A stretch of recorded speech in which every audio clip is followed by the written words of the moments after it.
Hi, I'm Vanessa and this is the first video in a little series that I'm going to be creating about the tools that really supported me on my journey. And we're not talking just about the spiritual ones, but the ones that helped me to survive, to function, and slowly come home to myself before I even knew what a soul path was. So let's start with where it all began. And that is when I had what most people would call a breakdown. I guess looking back, I can now call it a breakthrough. But at the time, it was a breakdown and it was the beginning of a deep unravelling. At the time, I just needed to do what I could to cope and manage. I needed to survive the day. There wasn't much more beyond that. And that's when I also started my talking therapies. It gave me an opportunity to be able to talk and share what was going on for me, and to have someone sat across from me week after week, where they would listen and really hear me, to just be there for me and be my champion in that hour, meant a lot. So my first therapist worked mainly with CBT, so Cognitive Behavioural Therapy. So this wasn't about going deep at all. This was about helping me get through the day. So helping me to manage the depressive thoughts, to manage the anxiety, to manage the overwhelm. So he helped me to find the tools to function. And that was what I needed most in that moment. Not anything spiritual, not big picture, not, the big stuff, but this was something practical, something that helped me manage my day-to-day thoughts, helping me to manage and live and function in this 3D world that we're here to experience.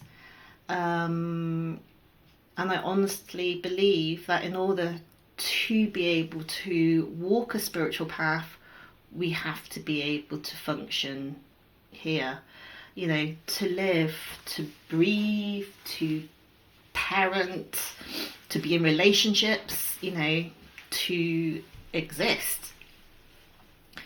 Over time, he helped me to start identifying the root of what was really happening. And one of the things that he identified was the traumatic birth experience, and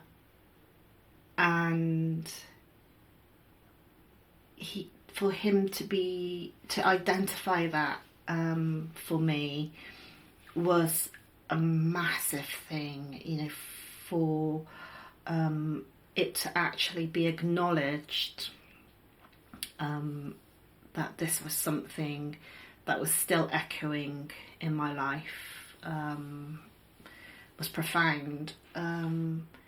So he then referred me on to someone who worked with EMDR, so because he recognised that actually there was a much needed work in terms of the deeper trauma work, and he wasn't the specialist in that. So I found a therapist who works with EMDR and trauma. Again, he helped me to stay grounded in the day-to-day, and he was able to help me look at why I dissociated so easily, especially when I'm talking about my relationships with my husband and my children. Unfortunately, he wasn't able to help me with the EMDR that I so needed, but I still spent 2 years in therapy with him. And it was very much about working with the day-to-day. And it got to me to a point where I felt I was ready to address the trauma. And I found another therapist who had a different viewpoint on dissociation and was willing to work with me with dissociation. And he worked with, again, he was an EMDR facilitator, but also a hypnotherapist. So he was able to see that actually dissociation was really helpful. It wasn't necessarily something that needed to be fixed, but he acknowledged the fact that the dissociation was actually my body's way of protecting me. It was my body's way of trying to keep me safe. And he was, he explained from some different viewpoints. So this is again why it's so important when you work with a therapist to find a therapist, that you're able to work with, and at different points as well in the healing journey. I think that's really important. He explained to me that we wouldn't start with the big birth trauma, but we would work with the various experiences and events that shaped me, from childhood, as well as the ones which may have resulted from the trauma as well. And through these sessions, I worked with him for 6-7 months. That's when I did a lot of deep healing. So we did a lot of inner child healing, working with my different parts of the parts work, being able to do a lot of reframing, and just meeting all the different parts of me that I had sort of left behind, and bringing them and integrating them now back into who I am. So in total, I received about 4.5 years of intensive one-to-one therapy. So pretty much every week for 4 years. Before I even stepped into this spiritual path that I'm walking now. And that was the foundation that I needed, because I don't think that you can build a soul path without a good foundation. So we have to heal, we have to look at the cracks, we have to meet that pain, we have to be safe and feel safe in our body, and in our minds before we can start expanding. We have to go within and go deep within before we can expand beyond. So I guess, what am I trying to say?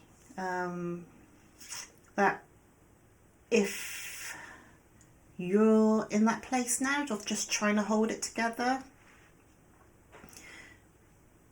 just know that it's part of the journey, it's part of the path. You know, to be witnessed, to be heard, to learn to function again. You know, these are all sacred steps. So it's not always about the big, you know, cacao ceremonies or whatever ceremonies and white dresses and dancing, you know, out in the countryside and embracing nature. Sometimes it hurts, sometimes it's painful. You know, we're going to have to take those steps too. So yeah, if this part of my journey, you know, resonates with you, I'd love to hear your own experiences. You know, what helped you start healing and what, you know, helped you to step onto this soul path, the sacred path. So yeah, but for now, thank you for being here, and I'll speak to you next time.